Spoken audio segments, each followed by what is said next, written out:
This weekend had me screaming like crazy at the amount of fantastic plays made by wideouts. Because I'm into sports investing or betting and have created a system where I don't lose, I'm kind of writing a book about that now. I do watch some college football at times.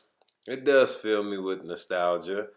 I remember what it was like sleeping at the nice hotels and flying to different states and having police escorts to the hotels and stadiums. Believe it or not, but I missed the 16 miles worth of running and 20 pounds of football gear 3 times a week, excluding game days. I try to only watch the games of the kids I once coached.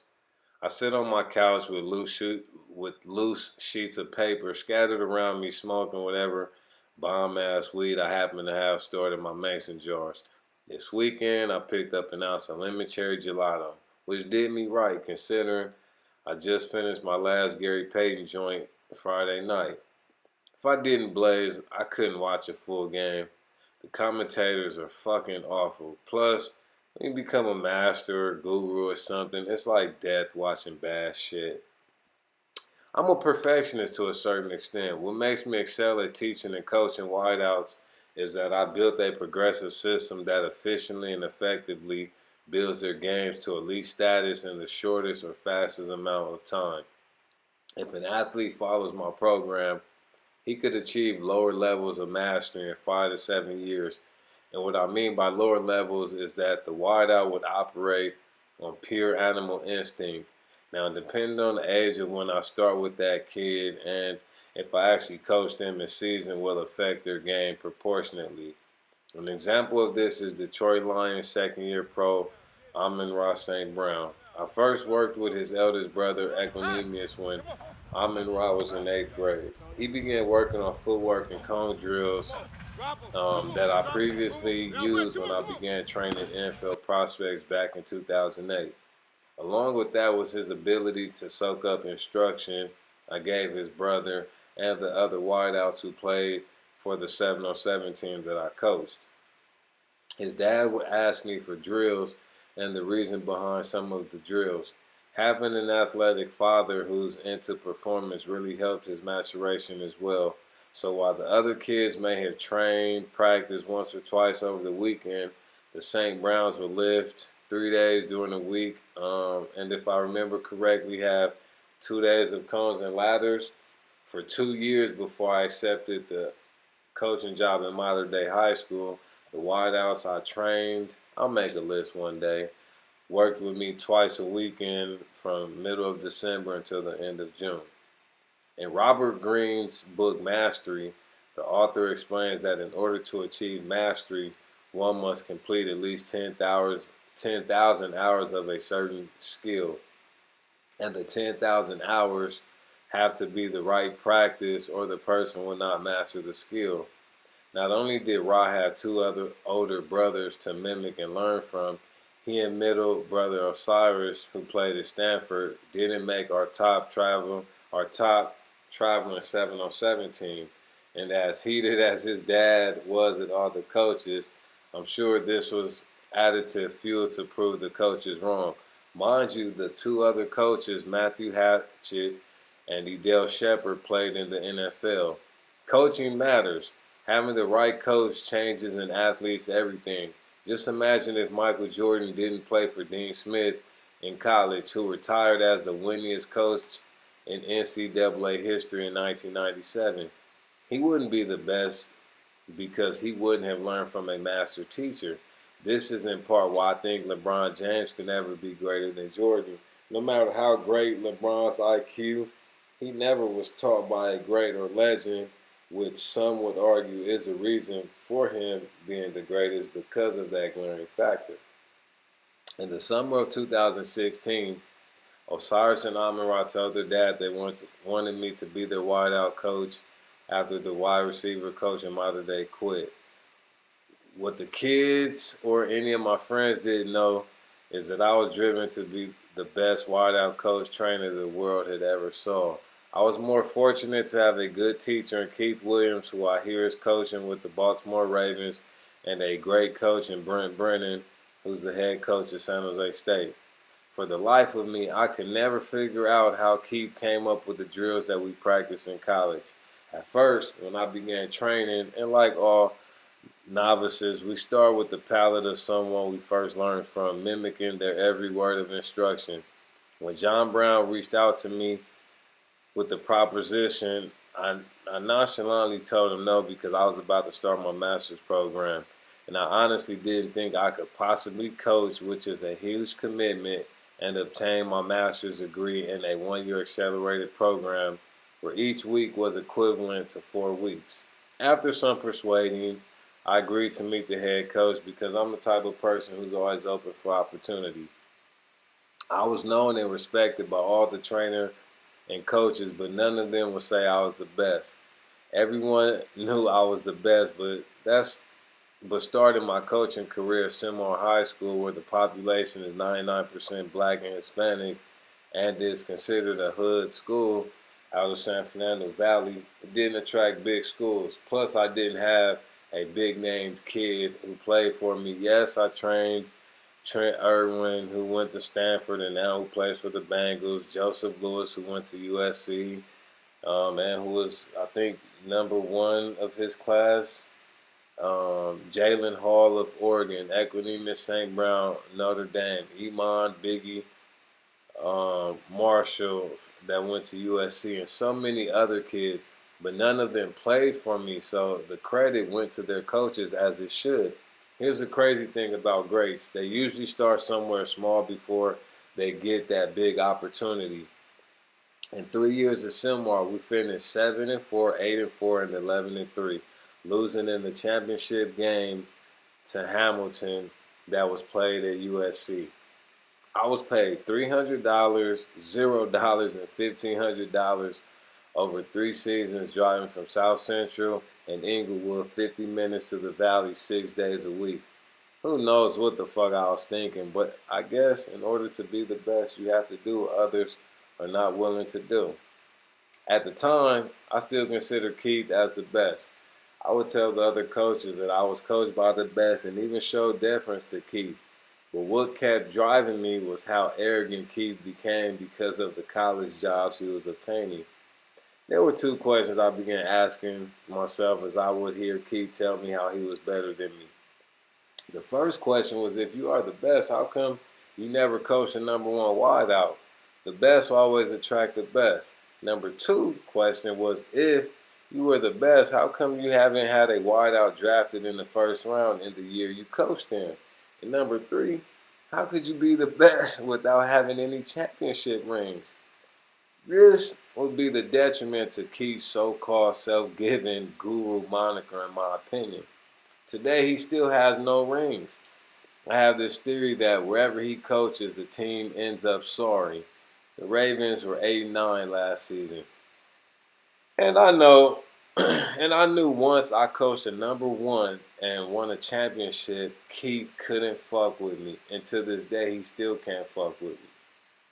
After meeting Bruce Robinson at USC during a 7-on-7 tournament the Monarchs were playing in, he offered me the job because he saw how many of his players came up to me giving me hugs. Initially, I declined the offer because he was disrespectful with his offer. I countered, he accepted, we shook hands, and the rest is history. The reason I took the job was because I knew this would solidify my greatness. I had just come off an 11-2 season at Cathedral High, losing in the 3rd round of the playoffs. I coached Renard Bell, who's in his senior season with the Washington State Cougars, but I don't take any credit besides his first team and Offensive Player of the Year awards because he had the offer and was committed there before I coached him. Champ Flemings, who currently plays for Arkansas State, and Jameer Calvin, who's at Mississippi State, both went to Oregon State and Washington State, had 0 offers prior to me coaching them. And as good of the job I did with that group, my peers still could not find it in their hearts to say I was the best. Accepting the job was a no-brainer for me because it was bigger than the chance to win a championship. I was about to coach some of the best wideouts from our 7-on-7 teams. Osiris St. Brown went to Stanford, was a top 20 wideout. Amon-Ra St. Brown was ranked number 4 or 6 at wideout in his class. Nico Remigio, who went to Cal and now is at Fresno State, was coming into his own. He had a crazy summer and had begun receiving offers. Everyone in the football world except the parents know that a kid's rankings and scholarship offers are null or void because no kid can receive an official offer until July 15th, after they have completed their junior year. Boo McCoy, who's now at Tennessee but by way of Texas USC, was another animal heading into his sophomore season.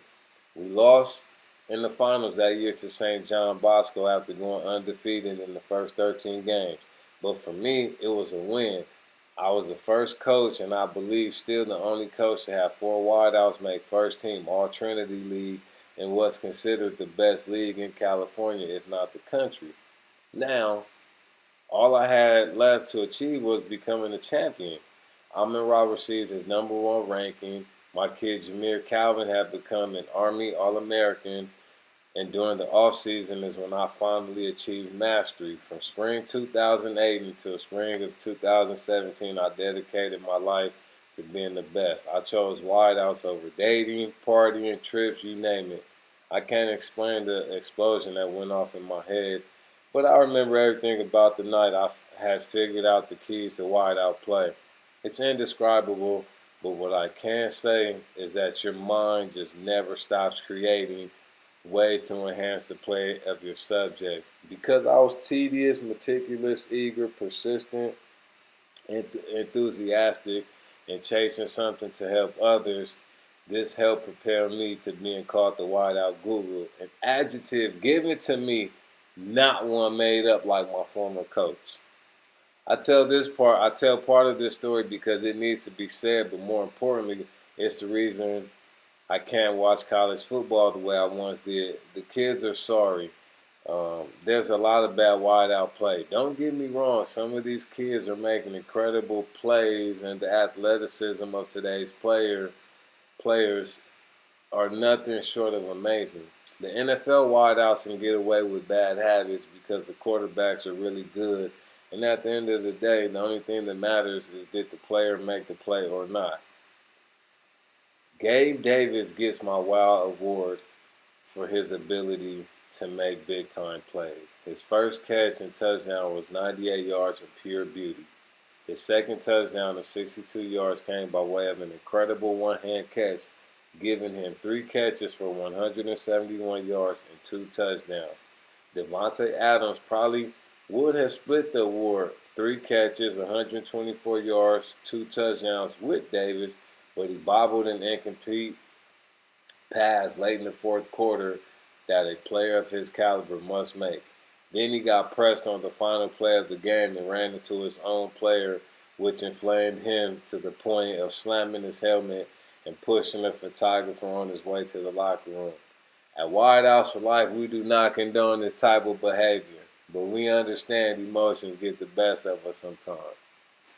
Justin, mama, here comes that man, Jefferson put on the show. The man had 12 catches on 13 targets for 154 yards. Jefferson didn't score, but he played one hell of a game and even completed a pass. It will be tough on opposing defenses to stop the young lad. If I were a betting man, which I am, I might not start wagering. I might not have to start wagering the prop bets on Cooper Kupp having over 90 yards.